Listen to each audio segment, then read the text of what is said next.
Hey, ladies and gentlemen, it's Mr. Kimball here. It is Sunday, January 26th. This video is specifically for my English 1 honors classes for the week of January 27th through the 31st. I want to start with a little bit of a somber but real conversation with you. Obviously, today is one of those days that you're going to be looking back in your life and you're going to say, I remember when Kobe Bryant. And for those of you that know, Kobe Bryant, his daughter, and possibly some other people were killed in a horrific helicopter crash today in California. And the reason I wanted to start with this is because the thought of you're not guaranteed a full day has kind of been in the front of my mind over the last couple of days. A few days ago, I had um, someone that just came to my mind, and I reached out to this mom who has recently lost her daughter in a horrible car crash. And the daughter is someone I had on my soccer team, my high school soccer team, and also had her older daughter as a student and a soccer player for a long, long time. So the mom just came to my mind, and I knew that this was just a time, something I needed to do and reach out to her. And I planned to have a conversation with her this morning, Sunday morning, before she went to church. And I did. I met with her for about an hour and a half this morning. So it was good for both of us just to sit and talk and reminisce. And, it's been a few months, and this is that time whenever people are quiet and people have kind of moved on with their own lives. And, those that are experiencing loss and making that adjustment in their lives, it's when it becomes real, whenever the house is quiet and whenever there's still those reminders, the pictures on the walls, the clothing, just the normal day-to-day things that are still there that are constant reminders. And for her, the reminders that her daughter is not going to be walking through that door anymore. It was just good to sit and have a conversation with her for about an hour and a half this morning. So, of course, that was on my mind throughout the day. And then I spent the day with a kind of a distant family member who is a little bit mentally delayed, and he lives in an assisted living facility. And he's at a situation right now where he has to go to the hospital. He has to travel from Carrollton to Jerseyville, and someone has to take him to get his medications at Jersey Community Hospital. So today was the day that I went and was willing to pick him up, travel with him to Jerseyville, and then travel him back after he got his medication. So just spending some time with, a young man who I actually went to high school with him. He's a couple years younger than I am, but he's in an assisted living facility, so he cannot and does not make a lot of his own decisions. Decisions are made for him.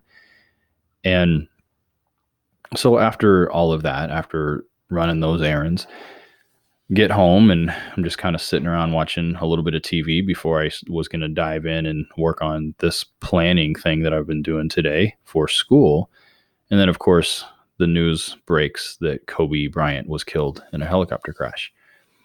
So a continuation of the idea that you're not guaranteed every moment of your life, and you're not guaranteed a high quality of life because, who knows? I know people in my past who have had horrible car accidents, and then they're left in a vegetable state, or they're just left with someone else has to make decisions for them. So just constant reminder, you're not guaranteed.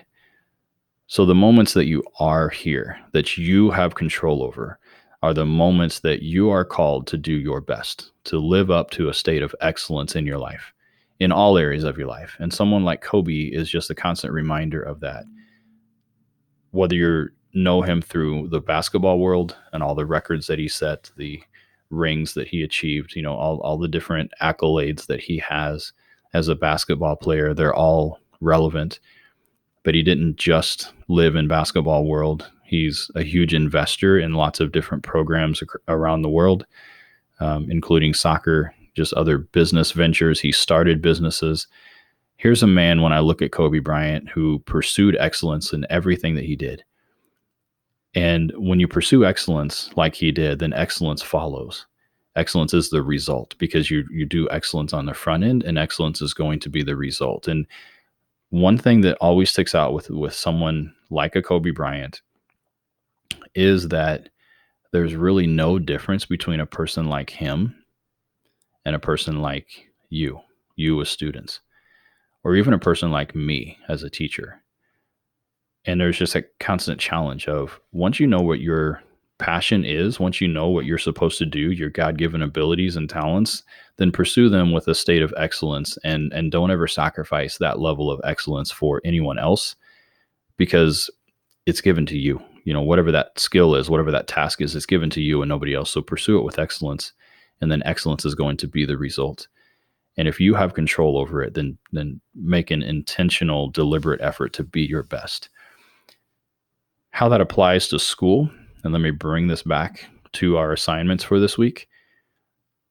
My thing that I share with students in the classroom is that high school is not about English. It's not about math. It's not about science. It's about being able to multitask and do a lot of things very well. So it's about developing habits going to transition into the rest of your life. So develop those habits of excellence in all of those things that seem mundane or boring or pointless, but are necessary for a end result, a desired end.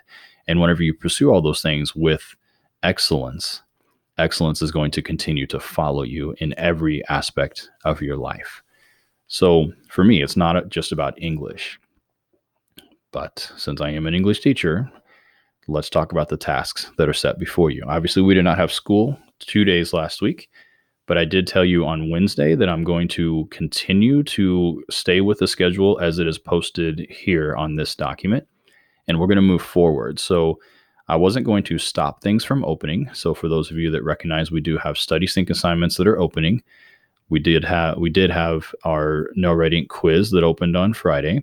So those things that are opening, I'm not going to stop them from opening. I just might make slight adjustments to the due dates.